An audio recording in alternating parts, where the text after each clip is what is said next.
जय साथियों, स्वागत है आपका दिव्या इंस्टीट्यूट में। कैसे आप लोग? उम्मीद करते हैं कि आप लोग बढ़िया होंगे, खुश होंगे, मस्त होंगे और पढ़ाई चल रही होगी। जय धनातन। तो हम कौन से चैप्टर पढ़ रहे हैं अभी? तो हम पढ़े प्रकाश का अपवर्तन, मतलब रिफ्लेक्शंस ऑफ लाइट। प्रकाश का अपवर्तन में पिछले क्लास में हम लोग कहाँ तक पढ़े थे?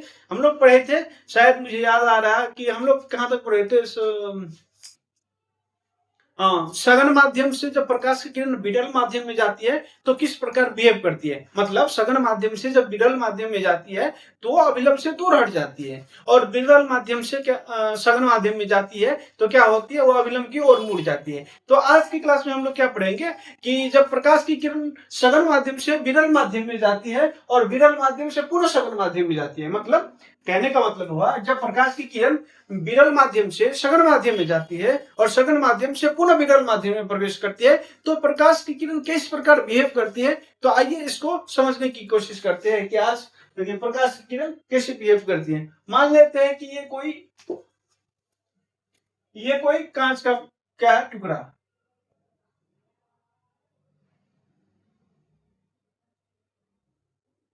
ये कोई कांच का टुकड़ा है मान लेते हैं। ये क्या है? कांच का टुकड़ा, कांच का टुकड़ा मान लेते हैं।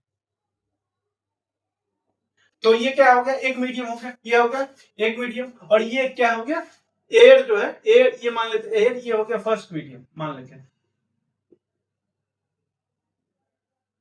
क्या है? एयर। ये क्या है? ग्लास।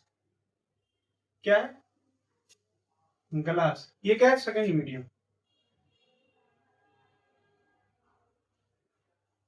मतलब ग्लास की तुलना में एयर जो है ये विरल माध्यम है, मतलब बोले तो इंटेंसिव मीडियम, मतलब विरल माध्यम है ये। और ये क्या हो गया? इसका मतलब सघन माध्यम। तो आज हम क्या पढ़ेंगे कि जब प्रकाश की किरण विरल माध्यम से सघन माध्यम में प्रवेश करती है तो वो अविलंब से, हमें पता है कि वो अविलंब की ओर झुक जाएगी। लेकिन यही किरण जब विरल माध्यम से पुनः सघन माध्यम से पुनः विरल माध्यम में जाएगी तो किस प्रकार बिहेव करती है, आइए उसको समझने की कोशिश करते हैं। मान लेते हैं कि ये कोई किरण आ रही है, मान लेते हैं कि ये कोई किरण है, तो यहाँ पे आई कांच, मतलब दूसरे मीडियम के सतह पे आई तो यहाँ पे एक अविलंब होगा, यहाँ अविलंब होगा ना।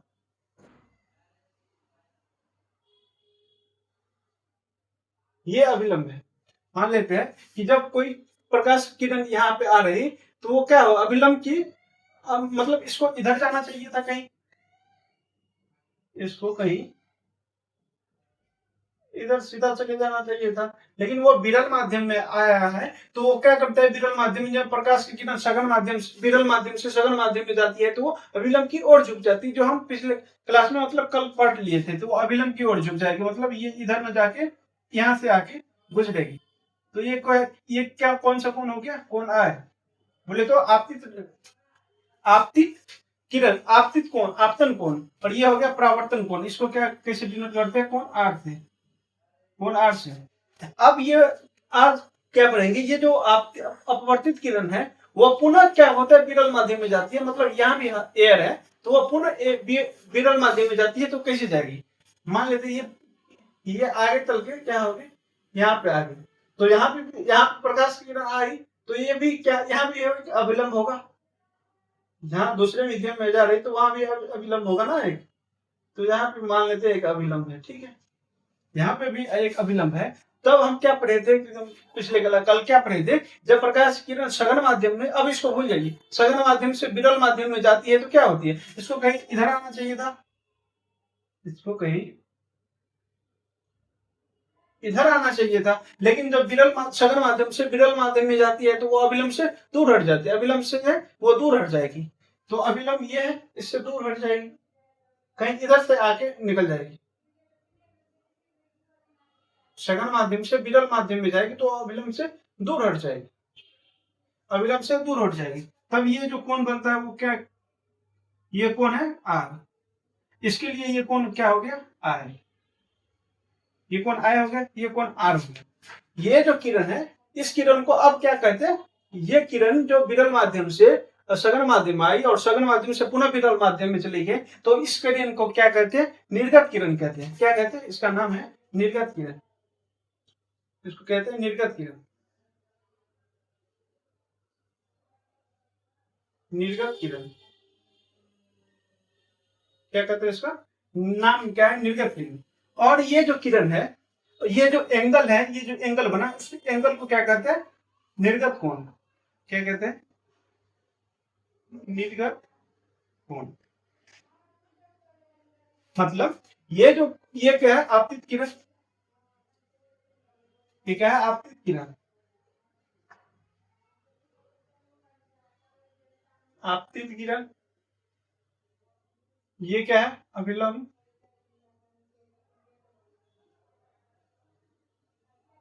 क्या है? अभिलंब। और फिर ये क्या हो गया? ये क्या हो गया? अपवर्तित किरण। ये क्या हो गया? अपवर्तित किरण इस मीडियम के लिए। यही इस मीडियम के लिए क्या हो गया? ये निर्गत किरण। मतलब वही आपतित किरण जब दूसरी मीडियम से होकर तीसरी मीडियम में पुनः उसी मीडियम में प्रवेश करती है, तो वो किरण निर्गत किरण कहलाती है। मतलब निर्गत किरण किसे कहते हैं? जब कोई प्रकाश किरण विरल एक माध्यम से निकल के दूसरी माध्यम में प्रवेश करती है और दूसरी माध्यम से निकलकर पुनः पहली अपनी माध्यम में प्रवेश कर जाती है, तो उस किरण को क्या कहते हैं? निर्गत किरण। मतलब निर्गत किरण किसे कहते हैं? जब कोई किरण एक माध्यम से निकल के दूसरी माध्यम में प्रवेश करती है और दूसरी माध्यम से निकलकर पुनः उसी माध्यम में प्रवेश करती है, तो उस प्रकार की किरण को निर्गत किरण कहते हैं। क्या कहते हैं? उस प्रकार की किरण को निर्गत किरण कहा जाता है। और जो निर्गत किरण और अभिलंब के बीच जो कोण बनता है, उसको निर्गत कोण कहते हैं। निर्गत किरण और अभिलंब के बीच जो कोण बन गया, उसको निर्गत कोण कहते हैं। इसको स्मॉल ईस्ट के द्वारा सूचित किया जाता है। और ये जो है आपका, ये आपतित किरण कहीं इधर जाना तो ये था, वो आगे चल के आगे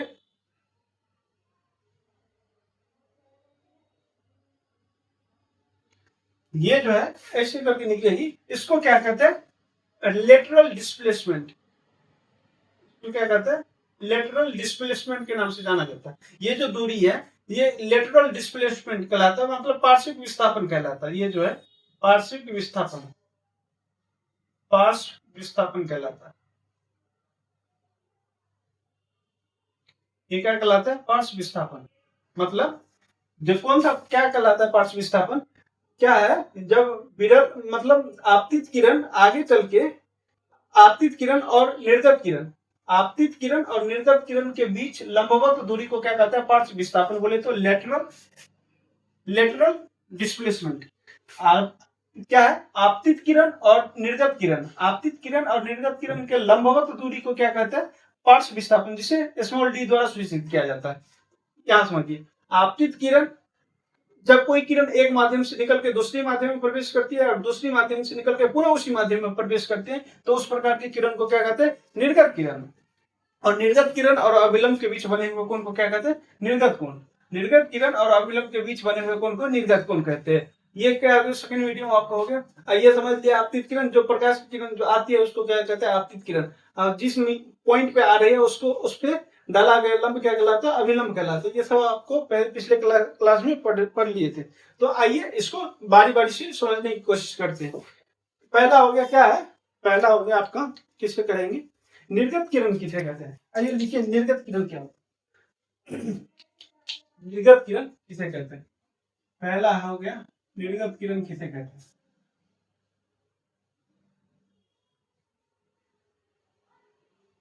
निर्गत किरण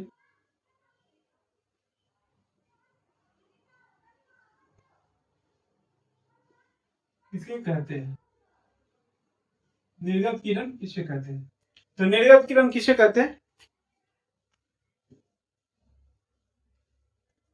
निर्गत किरण किसे कहता है? कि जब कोई किरण एक माध्यम से निकल के दूसरी माध्यम में प्रवेश करती है और दूसरी माध्यम से निकल के पुनः उसी माध्यम में प्रवेश कर जाती है, तो उस प्रकार की किरण को क्या कहते हैं? निर्गत किरण कहते हैं। यही आपतित किरण ही मतलब आपतित किरण क्या होता है?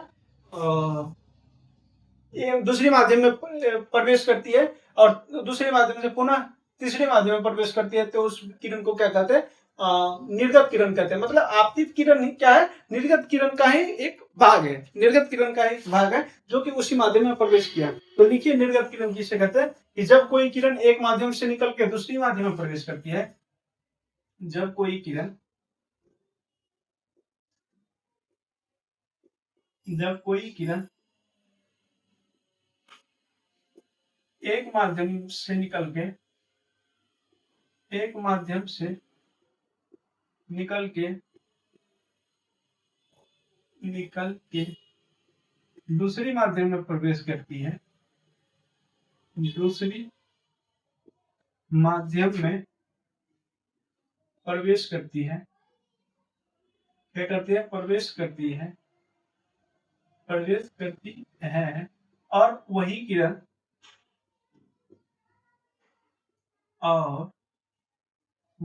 किरण दोबारा दूसरे माध्यम से निकल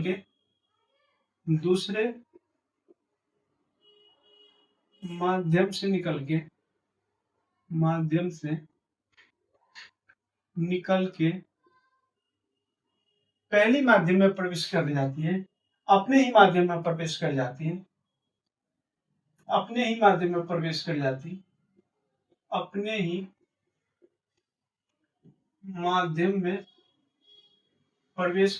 है, प्रवेश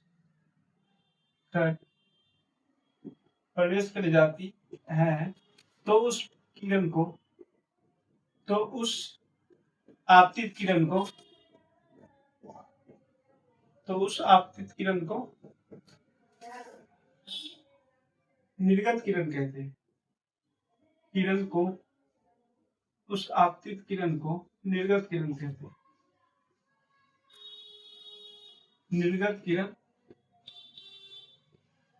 हैं।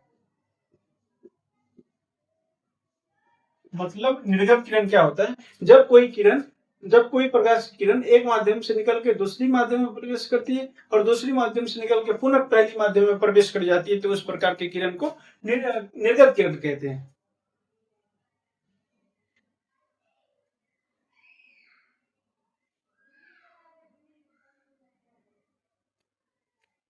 निर्गत किरण समझ गए।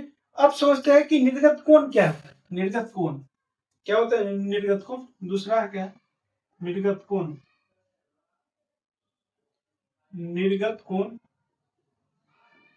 किसे कहते हैं?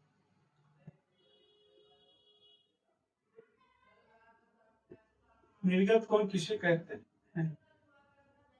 तो निर्गत कोण किसे कहते हैं कि निर्गत किरण और अभिलंब के बीच बने हुए कोण को क्या कहते हैं? निर्गत कोण। निर्गत किरण और निर्गत कोण के अभिलंब के बीच बने हुए कोण को निर्गत कोण कहा जाता है। लिखिए, निर्गत किरण तथा अभिलंब के बीच बने हुए कोण को निर्गत कोण कहा जाता है।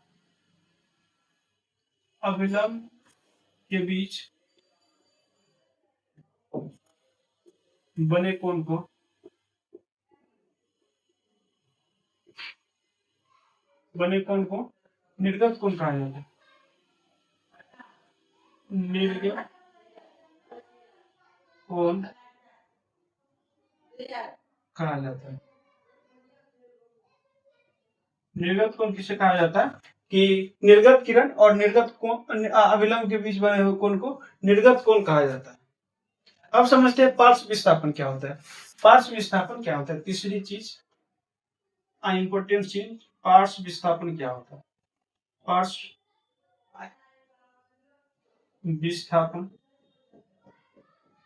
पार्श्व विस्थापन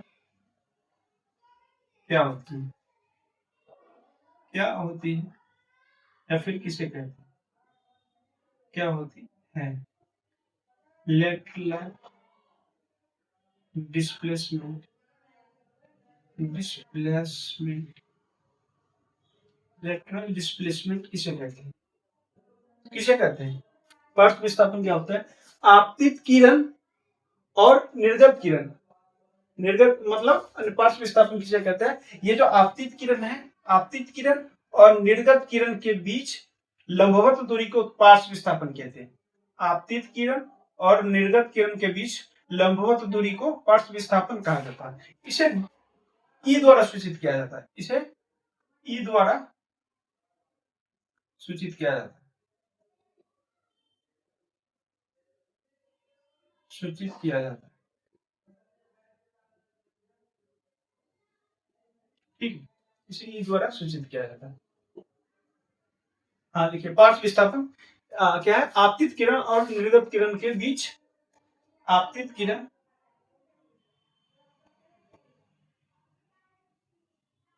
आपतित किरण और निर्गत किरण के बीच निर्गत किरण के बीच निर्गत किरण के बीच कौन लंबवत दूरी लंब लंबवत लंबवत दूरी को पार्श्व विस्थापन कहा जाता है। क्या कहा जाता है? पार्श्व विस्थापन। पार्श्व विस्थापन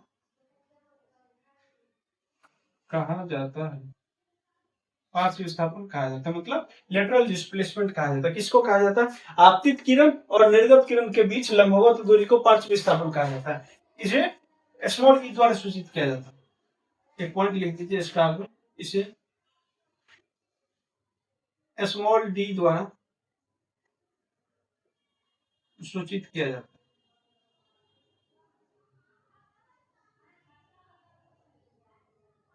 सूचित किया जाता है। यहाँ तक समझिए कि निर्गत किरण किसे कहते हैं? निर्गत किरण किसे कहता है? आप एक जब कोई किरण एक माध्यम से निकल के दूसरी माध्यम में प्रवेश करती है और दूसरी माध्यम से निकल के पुनः अपने ही माध्यम में प्रवेश करती है तो वो क्या कहलाती है? वो किरण निर्गत किरण कहते हैं। निर्गत कोण किसे कहते हैं? निर्गत किरण और अभिलंब के बीच बने हुए कोण को निर्गत कोण कहते हैं, जिसे स्मॉल ई द्वारा सूचित किया जाता है। ठीक है। और पार्श्व विस्थापन क्या होता है? आपतित किरण और निर्गत किरण के बीच लंबवत दूरी को पार्श्व विस्थापन कहा जाता है। क्या कहता है? आपतित किरण और निर्गत किरण के बीच लंबवत दूरी को पार्श्व विस्थापन कहा जाता है। इसे स्मॉल डी द्वारा सूचित किया जाता है। क्या है? आपतन कोण मतलब ये जो है आपतन कोण और ये निर्गत कोण। आपतन कोण और निर्गत कोण क्या होता है? हमेशा बराबर होते हैं। आपतन कोण और निर्गत कोण हमेशा बराबर होते हैं। मतलब कोण आई बराबर कोण ई, कोण आई बराबर कोण ई। कोण आ रहा है इसे स्मॉल ई के द्वारा सूचित किया जाता है। अभी हमने लिखे निर्गत कोण को स्मॉल ई द्वारा सूचित किया जाता है। तो कोण ई बराबर क्या होता है?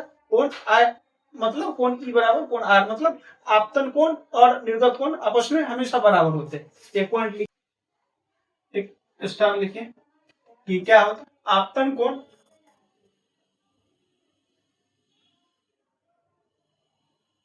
आपतन कोण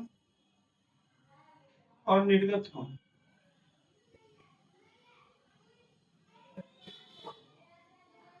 आपतन कोण और निर्गत कोण हमेशा आपस में बराबर होते हैं। हमेशा बराबर होते बराबर होते हैं। मतलब आपतन कोण और निर्गत कोण हमेशा आपस में बराबर होते हैं। तो आपतन कोण क्या है? कोण आई बराबर क्या है? कोण ई। अब निर्गत कोण को कोण ई द्वारा सूचित किया जाता है। कोण आई बराबर क्या हो गया? कोण ई। यहाँ तक समझ गए? अब उसके बाद क्या देखना है कि आपतित किरण, ये जो है आपतित किरण और निर्गत किरण क्या होता है? एक दूसरे के समांतर होते हैं। ये समांतर जा रहा है ना, तो आपतित किरण और निर्गत किरण एक दूसरे के समांतर होते हैं। देखिए, दिखाई दे रहा है क्या आपको? दिखाई दे रहा है? यहाँ तक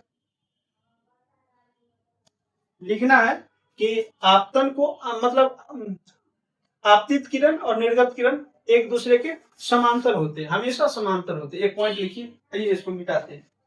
यहाँ तक कोई दिक्कत, कोई परेशानी, कोई तकलीफ, कोई समस्या नहीं होनी चाहिए थी। या आप क्या लिखते हैं? एक पॉइंट लिखते हैं। यहाँ जगह नहीं है, इसके लिए हम उसको मिटाना पड़ता है। आइए इसको मिटाते हैं।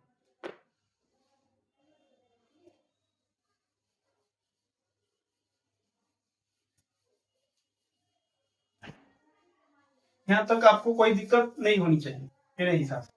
और कोई दिक्कत अगर है भी तो आप कमेंट करिए, हम आपको आपकी समस्या का समाधान तुरंत कराएंगे। क्या लिखेंगे? पॉइंट क्या है? क्या पॉइंट? कि आपतित किरण और निर्गत किरण हमेशा एक दूसरे के समांतर होते। लिखिए, आपतित किरण आपतित किरण और निर्गत किरण आपतित किरण और निर्गत किरण हमेशा एक दूसरे के समांतर होता है, हमेशा हमेशा एक दूसरे के समांतर होते हैं, समांतर। आपतित किरण और निर्गत किरण क्या होता है, हमेशा समांतर होते हैं।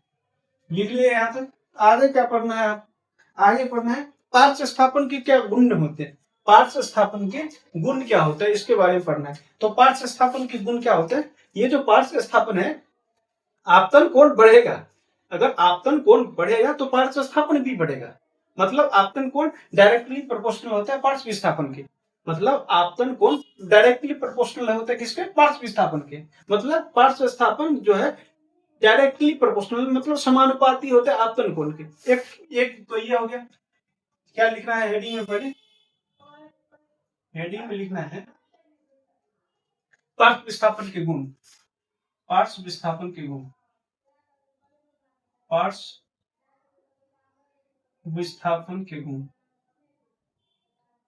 विस्थापन के गुण, पार्श्व विस्थापन के गुण क्या है। एक नंबर में तो ये लिखिए कि ये क्या होता है, पार्श्व विस्थापन होता है आपतन कोण के डायरेक्टली प्रोपोर्शनल, मतलब directly proportional to lateral displacement, directly proportional to lateral displacement. बोले तो पार्श्व विस्थापन, पार्श्व विस्थापन आपतन कोण के सीधा समानुपाती होता है, आपतन कोण के, आपतन कोण के सीधा समानुपाती होते हैं,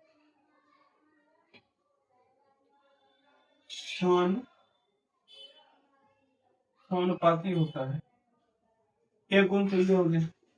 इसको ऐसे भी लिख सकते हैं कि लेटरल डिस्प्लेसमेंट के coefficient D directly proportional to कोण है, ये भी लिख सकते हैं। मतलब पार्श्व विस्थापन है डायरेक्टली प्रोपोर्शनल है किसके, आपतन कोण के। तो ये तो लिखा है पार्श्व विस्थापन आपतन कोण के सीधा समानुपाती होता है। एक हो गया। दूसरा नियम, दूसरा गुण क्या है, ये जो कांच का सिल्ली है ये इस पर पार्श्व विस्थापन निर्भर करते हैं। अगर कांच की मोटाई बढ़ेगी तो पार्श्व विस्थापन बढ़ जाएगा, पार्श्व विस्थापन बढ़ जाएगा, और पार्श्व विस्थापन बढ़ेगा तो आपतन कोण भी बढ़ेगा। मतलब कांच की सिल्ली जो है उसकी मोटाई अगर बढ़ेगी तो पार्श्व विस्थापन बढ़ेगा, और पार्श्व विस्थापन होते बढ़ेगा तो आपतन कोण भी बढ़ेगा, क्योंकि आपतन कोण हमेशा पार्श्व विस्थापन के डायरेक्टली प्रोपोर्शनल होते हैं। तो ये भी लिख सकते हैं कि कांच की मोटाई के डायरेक्टली प्रोपोर्शनल होता है क्या, लेटरल डिस्प्लेसमेंट। तो ये भी लिख सकते हैं पार्श्व विस्थापन कांच के मोटाई के समानुपाती होता है। ये भी लिखिए एक पॉइंट, पार्श्व विस्थापन, पार्श्व विस्थापन कांच के मोटाई के समानुपाती होता है, पार्श्व विस्थापन कांच के मोटाई के सीधा समानुपाती होता है, सीधा समानुपाती होता है, समानुपाती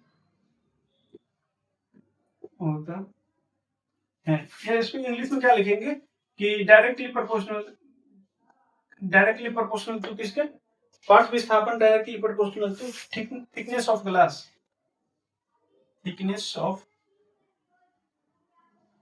ग्लास, थिकनेस ऑफ ग्लास। मतलब कांच की मोटाई जैसे जैसे बढ़ेगी उसका पार्श्व विस्थापन भी बढ़ेगा, और पार्श्व विस्थापन जैसे जैसे बढ़ेगी उसका आपतन कोण भी बढ़ेगा। मतलब आपतन कोण कम होगा, पार्श्व विस्थापन कम होगा, या फिर कांच की मोटाई कम होगी, पार्श्व विस्थापन कम होगा, ज्यादा होगी, ज्यादा होगा, आपतन कोण ज्यादा होगा। दूसरा नियम।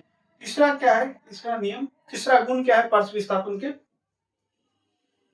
कांच का स्लैब जो है पार्श्व विस्थापन है, कांच के स्लैब, मतलब कांच के स्लैब है उसके अपवर्तनांक के समानुपाती होता है। मतलब जिस कांच के मोटाई, जिस कांच के स्लैब का मोटाई अगर अपवर्तनांक बढ़ेगा तो भी पार्श्व विस्थापन बढ़ेगा। मतलब पार्श्व विस्थापन डायरेक्टली प्रोपोर्शनल होता है किसके, कांच के ग्लास के, कांच ग्लास के अपवर्तनांक के डायरेक्टली प्रोपोर्शनल होता है। मतलब कांच ग्लास का अगर अपवर्तनांक बढ़ेगा तो पार्श्व विस्थापन बढ़ेगा, और पार्श्व विस्थापन बढ़ेगा तो आपतन कोण बढ़ेगा।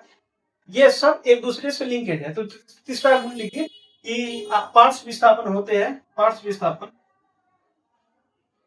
पार्श्व विस्थापन,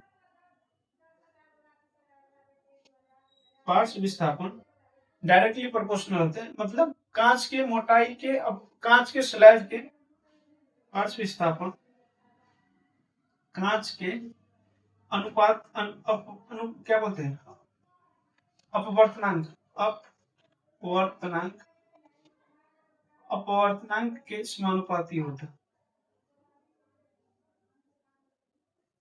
अपवर्तनांक के समानुपाती होता है। मतलब पार्श्व विस्थापन है कांच के अपवर्तनांक के समानुपाती होता है। इसको क्या लिखेंगे, डायरेक्टली पार्श्व विस्थापन डायरेक्टली प्रोपोर्शनल तो किसके, कांच के अपवर्तनांक, रिफ्रैक्टिव इंडेक्स,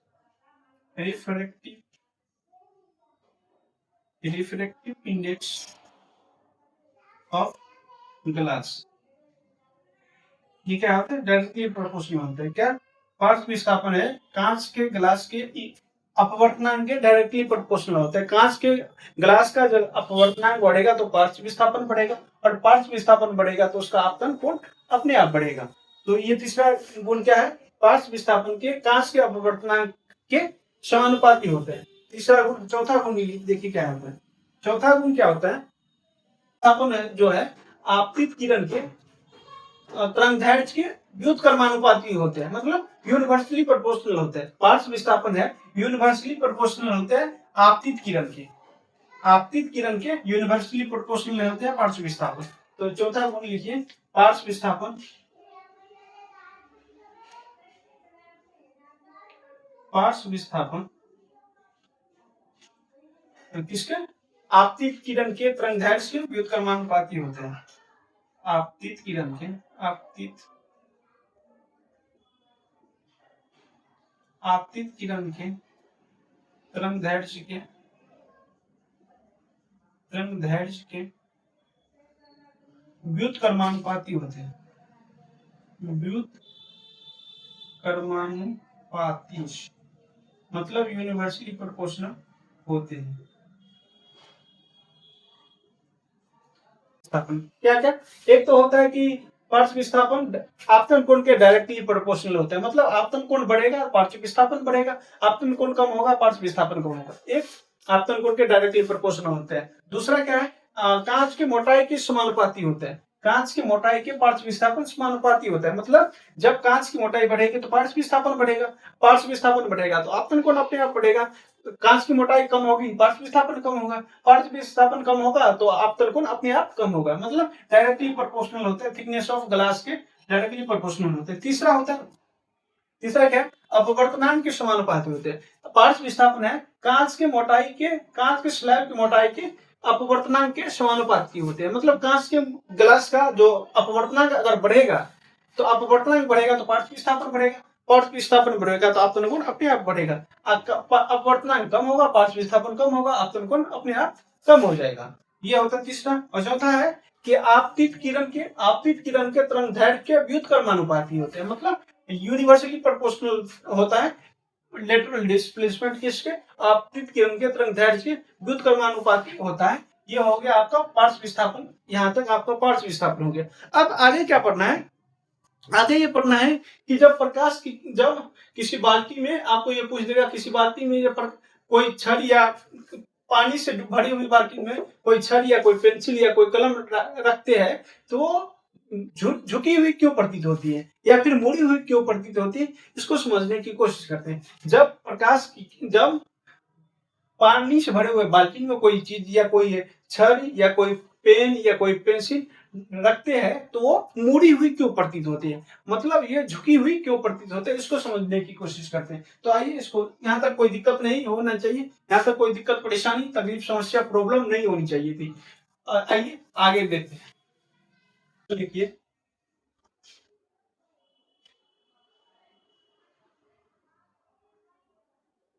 पानी से भरे गिलास, पानी से भरे बाल्टी, बाल्टी में जब कोई छड़ पेन या पेंसिल पेन या पेंसिल, पेन या पेंसिल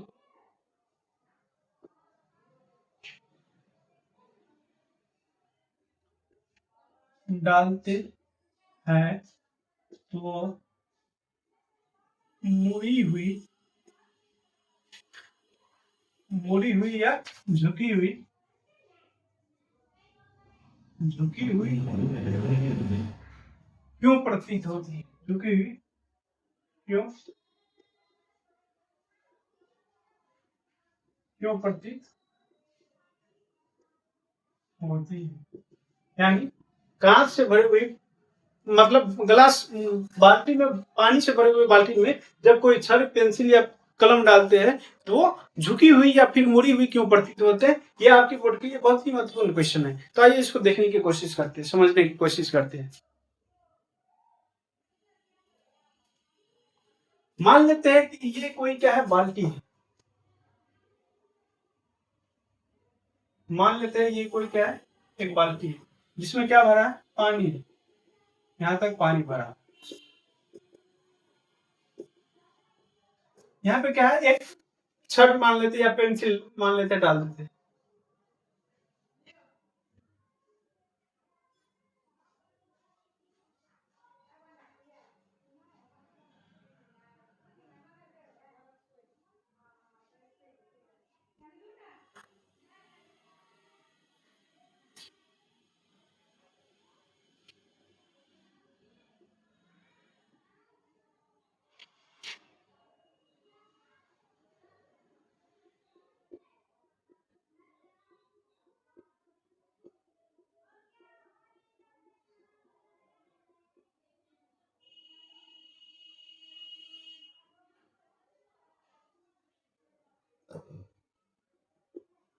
मान लीजिए कि कोई पानी से भरी हुई बाल्टी है, इसमें एक पेंसिल डाल दी, यानी एक पेंसिल डाल दी।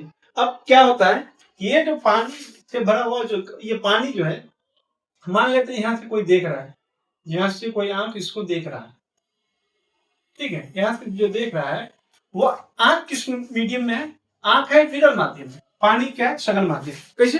पानी का रिफ्रैक्टिव इंडेक्स क्या होता है, अपवर्तनांक क्या होता है, ज्यादा होता है। और हवा का अपवर्तनांक क्या होता है, कम होता है। ये क्या है, एयर से देख रहा है, ठीक है। ये क्या है, वाटर, वाटर में, तो इसका रिफ्रैक्टिव इंडेक्स क्या होगा, मतलब इसका अपवर्तन, ये जो है यहाँ पे एक अभिलंब हो जाएगा, यहाँ पे अभिलंब होगा। ये क्या होता है, इसका जो प्रतिबिंब बनता है ये यहाँ ना बन के कहीं यहाँ बन जाता है।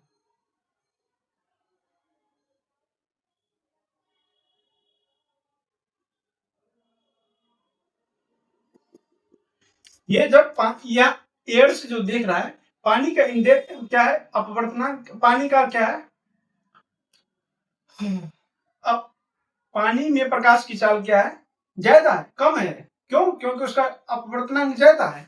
और एयर में प्रकाश की चाल ज्यादा होता है, क्योंकि उसका अपवर्तनांक कम है, इसका अपवर्तनांक कम है। जब पानी से प्रकाश की, जब यहाँ पेंसिल से, जब पेंसिल के नोक से जब प्रकाश की किरण निकलती है और आंख पड़ जाती है, तो वो क्या होते हैं, रास्ते में विचलित हो, अविलंब से दूर हट जाएगी ना। जब सघन माध्यम से विरल माध्यम में जाएगी तो वो अविलंब से दूर हट जाएगी, अविलंब से दूर हट जाएगी। तो ये क्या होता है, इसका प्रतिबिंब दिखता है, बल्कि ये नहीं दिखता है। पेंसिल या छड़ जो डाले हैं वो पानी में नहीं दिखता, बल्कि उसका प्रतिबिंब भी दिखता है। तो प्रतिबिंब इसी को मान लेते हैं कि क्या है, इसको मान लेता है कि ये पेंसिल है, लेकिन वो पेंसिल होता नहीं है हकीकत में, ये उसका परछाई दिखाई देता है। तो इसलिए वो मुड़ी हुई दिखाई देती है। क्यों दिखाई देती है? इसके अपवर्तनांक के कारण। किसके? पानी के अपवर्तनांक के कारण या प्रकाश के अपवर्तनांक के कारण क्या होता है, ये मुड़ी हुई दिखाई देती है या झुकी हुई दिखाई देती है। तो लिखिए कि जब कोई प्रकाश की किरण, जब कोई प्रकाश की किरण पेंसिल या छड़ के नुक नुक नुक क्या बोलते हैं, नुकीली भाग से गुजर कर जब विरल माध्यम में प्रवेश करती है, मतलब जब कोई प्रकाश की किरण सघन माध्यम से निकल के विरल माध्यम, सीधा सीधा लिखिए, जब पेंसिल की या छड़ के नुकीले सतह से, नुकीले सतह से, नुकीली सतह से प्रकाश जब निकल के विरल माध्यम में पहुंचती है। पानी छड़ के नुकीले सतह से प्रकाश की किरण एक माध्यम से निकल के दूसरी माध्यम में प्रवेश करती है। एक माध्यम से निकल कर दूसरी माध्यम में प्रवेश करती है। दूसरी माध्यम बोले तो विरल में ये क्या है, सघन। ये क्या हो गया, एक माध्यम। ये क्या है, सघन माध्यम। ये विरल माध्यम में प्रवेश करती है।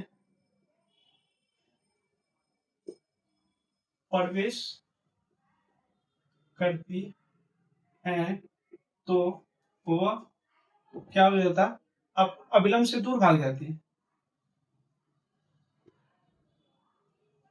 अविलंब से दूर हट जाती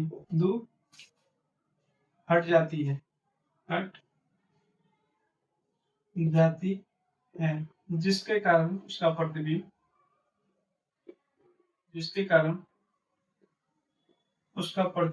दिखाई देता है। सिर्फ प्रतिबिंब दिखाई देता है। सिर्फ प्रतिबिंब दिखाई देता है, न कि दिखाई देता है, न कि वास्तविक वस्तु।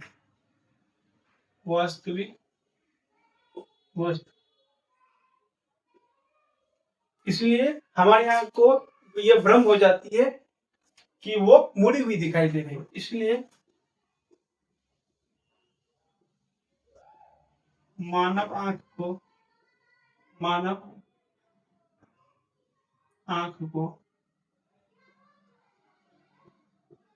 भ्रम हो जाती है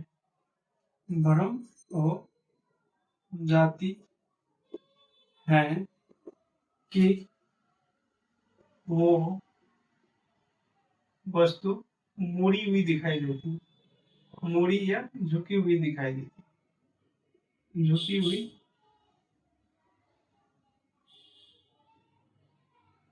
दिखाई देती, मतलब पानी से एक माध्यम से निकल के दूसरे माध्यम पर प्रकाश निकलती है, तो वो क्या करती है, अविलंब से दूर हट जाती है। जहां उसका प्रतिबिंब बनता है, तो वो ओरिजिनल चीज नहीं दिख के क्या होती है, उसका प्रतिबिंब दिखाई देता है, जिसके कारण हमें लगता है कि ये वस्तु झुकी हुई है या फिर मुड़ी हुई है। ये हो गया आपका। इसी कारण लगता है कि पानी से भरे हुए गिलास में, पानी से भरे हुए बाल्टी में जब कोई छड़ पेंसिल या पेन डालते हैं, तो वो मुड़ी हुई दिखाई देती है। अब आगे है प्रकाश के अपवर्तन के कुछ गुण। प्रकाश के अपवर्तन के गुण। आगे प्रकाश के अपवर्तन के गुण।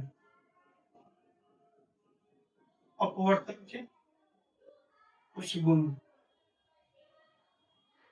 प्रकाश के अपवर्तन के गुण क्या गुण होते हैं प्रकाश के अपवर्तन के?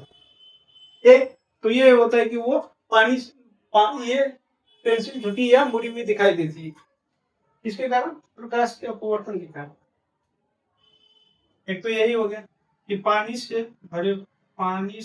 में छड़ या पेंसिल मुड़ी हुई दिखाई देती, मुड़ी या झुकी हुई दिखाई देती, झुकी हुई दिखाई। एक तो यही गुण हो गया प्रकाश के अपवर्तन के। एक तो यही गुण हो गया कि पानी में छड़ या पेंसिल मुड़ी हुई दिखाई देती है, झुकी हुई दिखाई देती है। एक ये हो गया। दूसरी ये हो गया कि जब किसी अक्षर मान लेते हैं यहाँ अ लिखा है, किसी अक्षर के ऊपर जब कांच का टुकड़ा ले जाते हैं और तब देखते हैं तो वो उठा हुआ प्रतीत होता है। क्यों होता है? ये प्रकाश के अपवर्तन के कारण। जब किसी, ये आपको पूछ भी सकता है कि जब किसी अक्षर पर कांच का टुकड़ा ले जाकर देखते हैं तो वो अक्षर क्या होता है, उठी हुई प्रतीत होती है। किसके कारण होता है? प्रकाश के अपवर्तन के कारण। तो लिखिए, जब किसी अक्षर के ऊपर, जब किसी अक्षर के ऊपर क्या करते हैं, कांच के टुकड़े ले जाकर देखते हैं,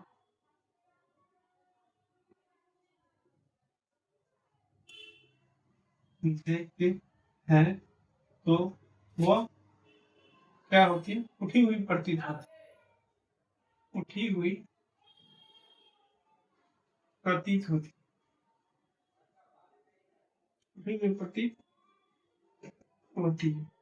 जब कोई अक्षर या किसी अक्षर के ऊपर कांच का टुकड़ा ले जाते हैं तब देखते हैं तो वो उठी हुई प्रतीत होते हैं। क्यों होती है? प्रकाश के अपवर्तन के कारण। एक दूसरी तो वो पानी से भरी हुई बाल्टी या गिलास में जब कोई पेन या कलम डालते हैं या छड़ डालते हैं तो वो मुड़ी हुई या झुकी हुई प्रतीत होते हैं। किसके कारण? प्रकाश के अपवर्तन के कारण। तीसरा गुण क्या है?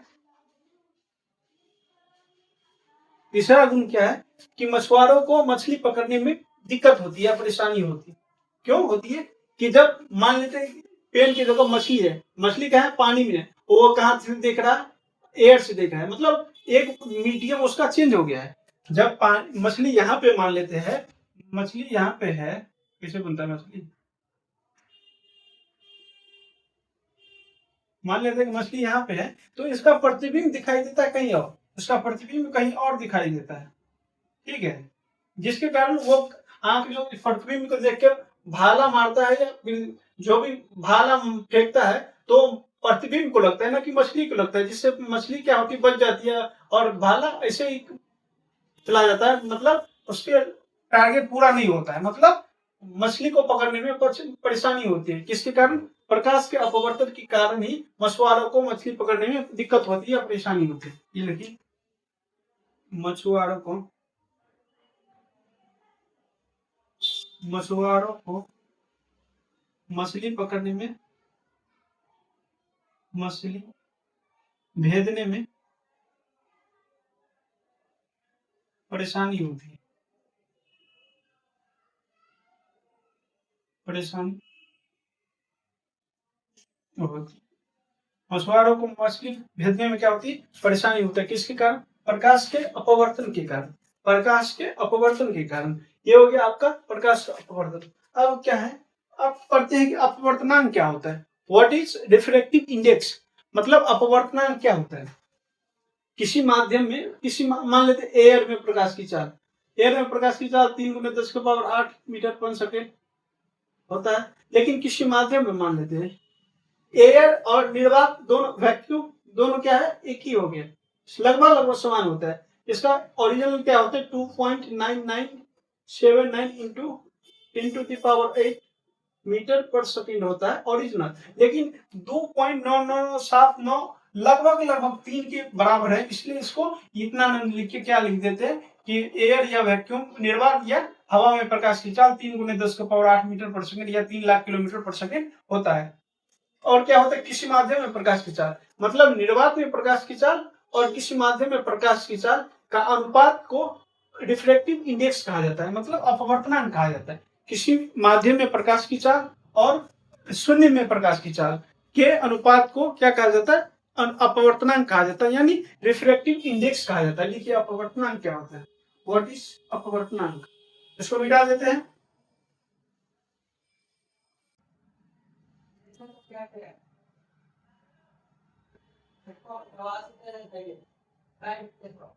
रिफ्रैक्टिव इंडेक्स क्या होता है?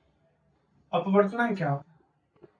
किसी वस्तु में प्रकाश की चाल और शून्य में प्रकाश की चाल के अनुपात को क्या कहते हैं? रिफ्रैक्टिव इंडेक्स कहते हैं। तो लिखिए शून्य में प्रकाश की चाल और क्या लिखे?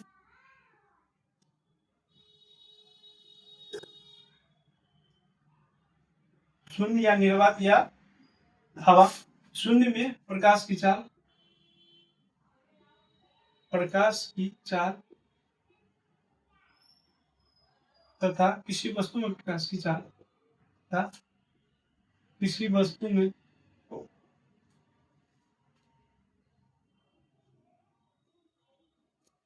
किसी वस्तु में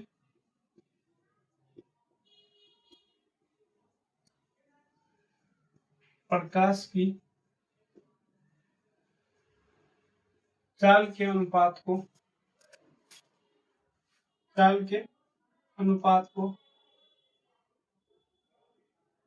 को अपवर्तनांक कहा जाता है। क्या कहा जाता है? अपवर्तनांक कहा जाता है।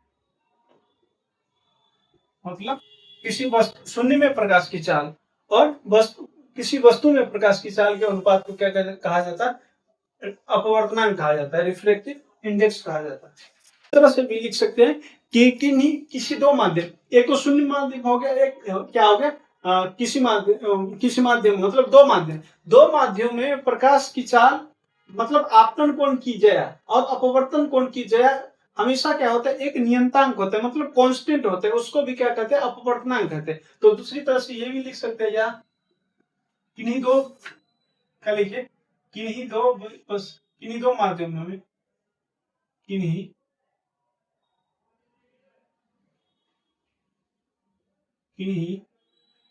दो माध्यमों में प्रकाश की आपतन कोण की जया आपतन कोण की जया बोले तो साइन आर तथा अपवर्तन कोण की जया आपतन कोण की जया या आपतन कोण की जया मतलब साइन आर तथा अपवर्तन कोण की जया अपवर्तन कोण की जया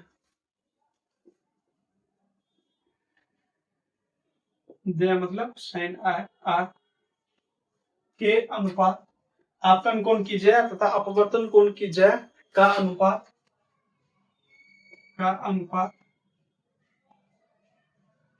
क्या होता है? एक नियतांक होता है, एक नियतांक मतलब कांस्टेंट नियतांक होता है, उसे अपवर्तनांक कहा जाता है। उसे क्या कहा जाता है?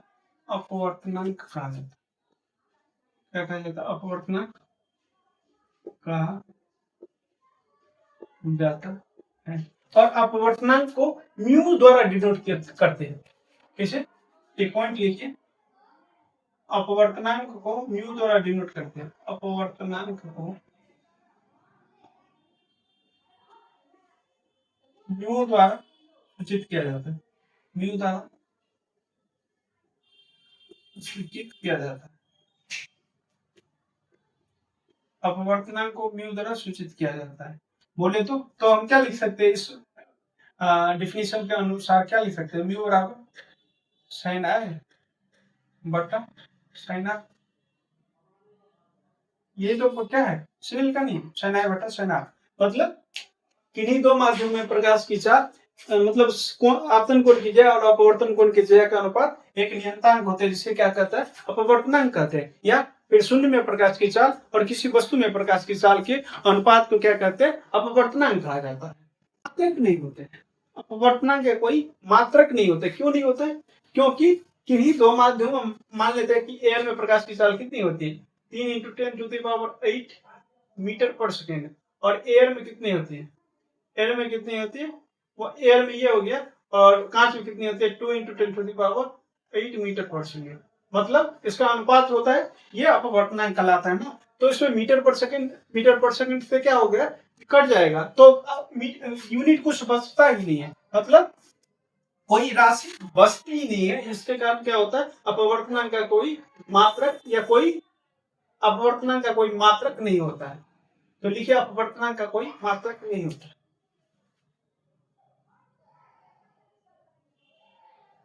अपवर्तनांक का कोई मात्रक नहीं होता, कोई मात्रक। इसको म्यू और भी द्वारा भी सूचित किया जाता है। म्यू और भी द्वारा, म्यू एंड भी द्वारा सूचित किया जाता है अपवर्तनांक। अपवर्तनांक का कोई मात्रक नहीं होता है, नहीं होता है।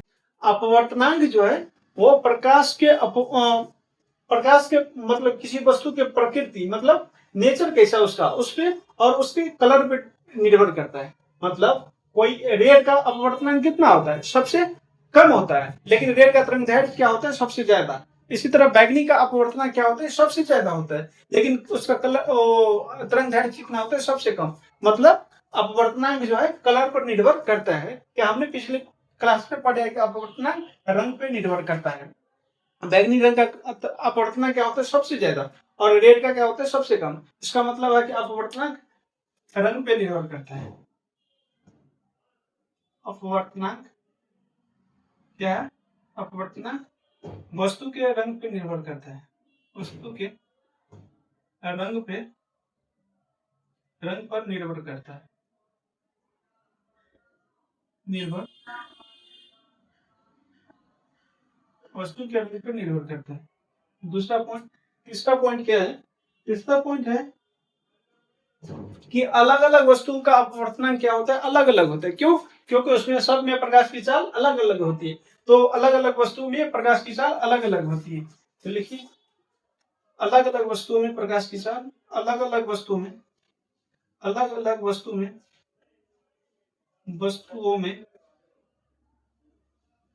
क्या होता है, अलग अलग वस्तुओं में क्या होता है, अलग अलग वस्तुओं का अपवर्तनांक अलग अलग होता है। वस्तुओं का अपवर्तनांक अलग अलग होती है।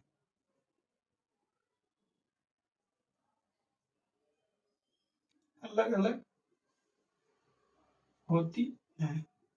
तो अब देख लेते हैं कि किस वस्तु का अपवर्तनांक कितना होता है। इसको देख लेते हैं कि अलग अलग होता है। तो सबसे ज्यादा अपवर्तनांक किसका होता है, हीरा का।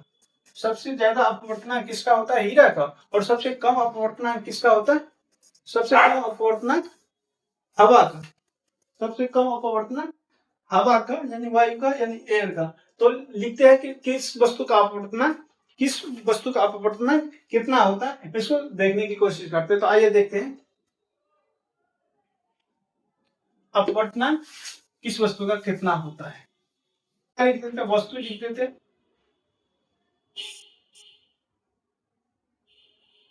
वस्तु लिख सकते थे। एक साइड क्या लिखे, अपवर्तनांक, रिफ्लेक्टिव इंडेक्स, अपवर्तनांक।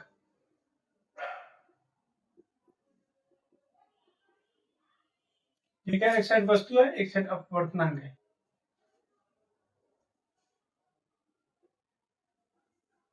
लिखिए, एक में लिखिए, एयर का अपवर्तनांक कितना होता है, हवा का अपवर्तनांक कितना होता है, वायु का अपवर्तनांक, वायु का अपवर्तनांक कितना होता है, 1.001, 1.00003। किसका होता है, वायु का अपवर्तनांक 1.0003 होता है। और दूसरा में क्या है, पानी का अपवर्तनांक। पानी का अपवर्तनांक क्या होता है, पानी का अपवर्तनांक क्या होता है, 1.33, 1.33 पानी का अपवर्तनांक। तीसरा में लिखिए, तीसरा में क्या दिया हुआ, केरोसिन का अपवर्तनांक कितना होता है, केरोसिन का अपवर्तनांक कितना होता है। केरोसिन का अपवर्तनांक कितना दिया है, 1.44, 1.44। चौथा में क्या है, चौथा में एल्कोहल का अपवर्तनांक, एल्कोहल मतलब दारू का अपवर्तनांक, मतलब वाइन का अपवर्तनांक कितना होता, कितना दिया हुआ है, एल्कोहल का 1.36, 1.36। पांचवें में क्या है, बहुत चीज दिया है। पांच में तारपीन का अपवर्तनांक कितना होता है, तारपीन का अपवर्तनांक कितना होता है, 1.47, 1.47। छह में है carbon dioxide, carbon disulphide, benzene का अपवर्तनांक। जो मेन मेन है उसको लिख देते, बेंजीन का अपवर्तनांक। तो बेंजीन का अपवर्तनांक कितना दिया है, 1.50, 1.50। 7 नंबर में क्या दिया है, तो बर्फ लिख लीजिए, बर्फ का अपवर्तनांक। बर्फ का अपवर्तनांक कितना होता है, बर्फ का अपवर्तनांक 1.31, 1.31। आगे लिख देते हैं 8 नंबर में, किसका अपवर्तनांक, लेकिन नीलम का अपवर्तनांक कितना होता, नीलम का अपवर्तनांक कितना 1.77, 1.77। नॉन नंबर में क्या है, सेंधा नमक का अपवर्तनांक, मानिक लिखो, मान, रूबी, मानिक्य, यानी रूबी का अपवर्तनांक कितना होता है 1.77, इसका भी होता है 1.71, 1.71। और हीरा 10 दिख रहा है क्या, दिख रहा है यहाँ तक,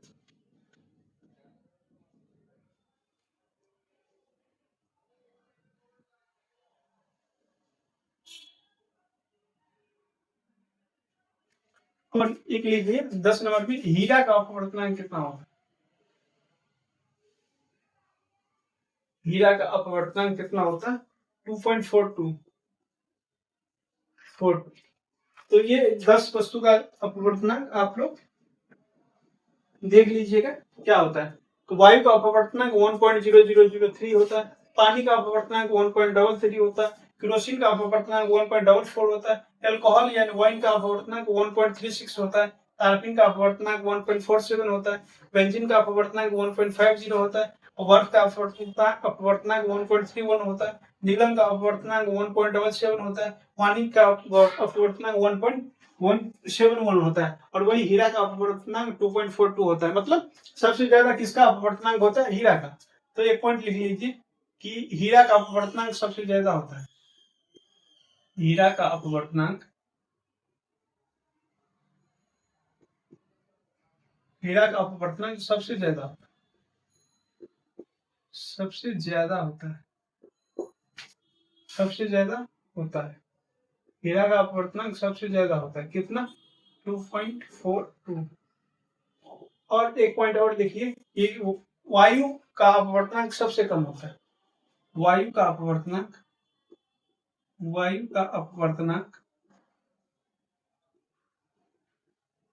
सबसे कम होता है। ऑब्जेक्टिव में ये पूछे जाने की संभावना सबसे कम होता है, कम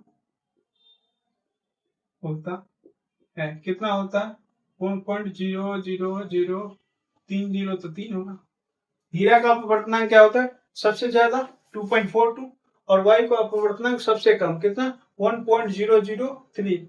और एक पॉइंट और लिखिए, वायु में प्रकाश की चाल कितना होता है, वायु में प्रकाश की चाल, वायु में प्रकाश की चाल कितना होता है 2.999979 इंटू 10⁸ मीटर पर सेकेंड, इतना होता है। लेकिन ये लगभग 3 के बराबर है, लगभग 3 के बराबर है, इसलिए उसको 3 इंटू, इसलिए क्या लिखते हैं इसको 3 × 10⁸ मीटर पर सेकेंड लिखते हैं। तो वायु में प्रकाश की चाल कितने होते हैं, तो 2.9979 इंटू 10⁸ मीटर पर सेकेंड, लेकिन ये 3 के बराबर है, तो इसलिए लिखते हैं कि वायु में प्रकाश की चाल कितना होते हैं 3 × 10⁸ मीटर पर सेकेंड। एक हो गया।